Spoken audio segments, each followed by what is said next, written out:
The Zacks rank, value, momentum, growth, and income all factor into Zacks rank buys. The specialty retail category is flashing a signal on Ryan McQueeney's radar, and so he's here with me to tell us why. Why is that?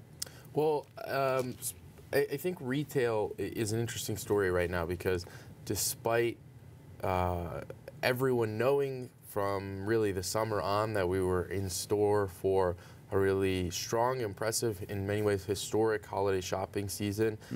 During that Q4 selling, that October, November, December, especially volatility and larger sell-off, the retail stocks got hit hard. And I think that's because a lot of people were looking forward to 2019 already and saying, well, there might be an R word in late 2019, and when that happens, retailers, department store retailers especially, but also these specialty retailers can see the effects of that. I don't think we're necessarily on that trajectory, and I think when we look around at a lot of the reports and guidance for certain specialty retailers specifically, you see a lot of strength and you see pretty solid outlooks. You know, there's some question marks with department store retailers, maybe some question marks into the big box space for 2019, but a lot of these specialty retailers are still looking really good right now. And the two that we're going to talk about today, I think, have a lot in common in terms of the narrative that you can build around them. Yeah, as long as I've been watching this space, the specialty retailers have always fared better. They've survived. Yeah, so we've certainly seen some survive better than others. And I think the key really is the ebb and flow of the trends in retail. Certain companies can nail trends and certain companies miss trends. And unfortunately with retail, especially specialty retail, if you miss a trend for a season, if you're not cool in the spring of whatever year, you have that inventory for several months, and you're going to be stuck with it. So it ebbs and flows, but I think in this environment, people that are still going into stores to shop prefer kind of the experience that's offered in the smaller, more refined stores. All right, well, let's take a look at these. First one being Abercrombie Fitch, right? Yeah, so a name that everybody knows. It's a teen, young adult focused retailer that's really worked over the last 3 or 4 years to kind of reimagine itself and shed some of the negative stereotypes it's had. And I think it's finally starting to get that clout back in the pop culture lexicon. But as I said, you know, these stocks have a lot in common in terms of the narrative. We're going to be talking about dividends, we're going to be talking about growth, we're going to be talking about recent earnings results, we're going to be talking about potentially technical hurdles in the way of near-term gains before the next earnings report. So with Abercrombie & Fitch, last reported earnings right before December, I think it was November 29th, so not the best time to file an earnings report because, you know, the entire market was right on the cusp of selling off. But it was a pretty solid earnings report for Abercrombie. Earnings of 33 cents per share comfortably beat the Zacks consensus estimate of 18 cents. They were up 10% year over year. Revenue was basically flat at $861 million, but comps were up 3%, fifth straight quarter of comps growth for Abercrombie. And Q4 guidance was really good. Sales were expected to decline in the mid-single digit range, but if we remember, there was that pesky extra week in the fiscal 2017 Q4. So you got to keep that in mind with that comparison. Comps are expected to be up in the low single digit range, just right in that 3% we saw last quarter.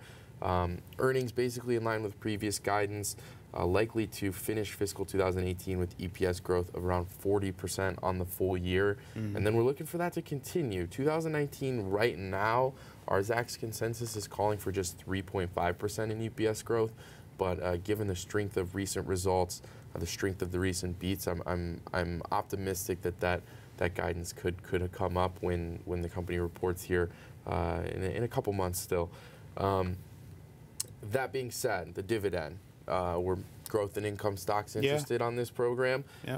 Annual dividend of 80 cents per share. That's yielding about 4% right now, so that's pretty juicy in terms of the retail stocks. Been consistently that 20 cents a quarter payout since 2012. So I think this is one that, you know, clearly the company cares about. the consistency in delivering that.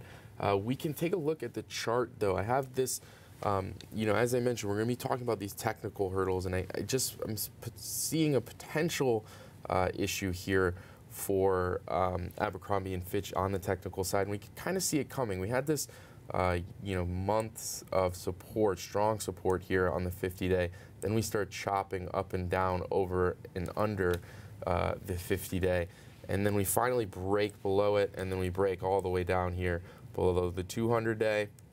And this cross here, where the shorter-term moving average moves below the longer-term moving average, is never the best signal when you're looking at charts like this.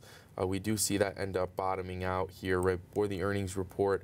But now we're in a really tricky space where we move back over the 200-day, but we're clearly below the 50-day. And so, oftentimes we see stocks get stuck in this range, and they'll bounce back and forth and bounce back and forth until there's some sort of external catalyst that can break you out of that trend.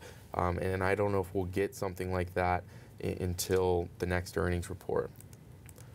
And then you are taking a closer look at DSW, shoe retailer. Yeah, so similar narrative, as I said, but a bit of a different store, clearly. But also reported right in this midst of this December sell-off. Most recent report was on December 11th. Same type of thing, great results, adjusted earnings of 70 cents per share, crushed the Zacks consensus estimate by 17 cents. Revenue well ahead of estimates, up 17% year over year, so you're seeing strong revenue growth there too as well.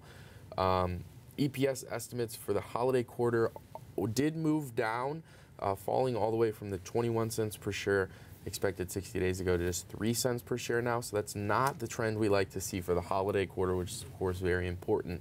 But looking ahead to fiscal 2019, the Zacks consensus is 5 cents higher than it was 60 days ago.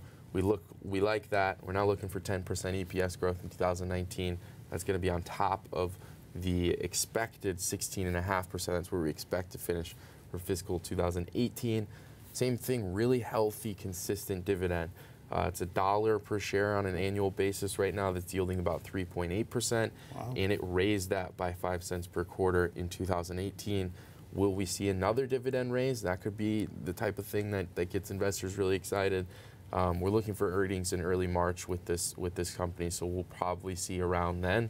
But it's kind of the same story here, where we have an interesting months-long line of technical support. As we can see, the 50-day really acted as a line of support. Then we broke below the 50-day. Didn't take too much longer till we broke below the 200-day, and we're right about on the 200-day and above the 50-day right now, but look what we have. We have that shorter-term moving average moving above or below the longer-term moving average. Typically, that's not the best signal. We're seeing this positivity in the earnings trend. We're seeing this Zacks ranked #1 strong buy stock right now. Is that something that could potentially outweigh a potentially problematic crossover like that from a technical standpoint? I think yes. We'll see if that holds up. We'll also see if the value case for either of these stocks is attractive enough. Both of them a bit pricey compared to their industry averages on things like PE, PEG, and PB ratios, but definitely not out of the realm of reasonability. Well, if the shoe fits, wear it, right? Yeah. Do you own either of these? I own neither personally, and we are holding neither of these in the income investor portfolio right now. Okay, thanks for that. Don't forget, always more stock information on our website, Zacks.com. And also, Ryan has a couple of other interesting programs that he produces and hosts. One is a podcast. It's called Tech Talk Tuesdays. It's on the podcast page of Zacks.com. Interesting technical information there that you'll probably enjoy if you enjoy technical information and technology stuff. And also his Monday through Thursday video streaming program, Free Lunch. If somebody tries to tell you that there is no free lunch, not true, because it's hosted by Ryan on most major streaming services. With Ryan, I'm Terry Ruffalo.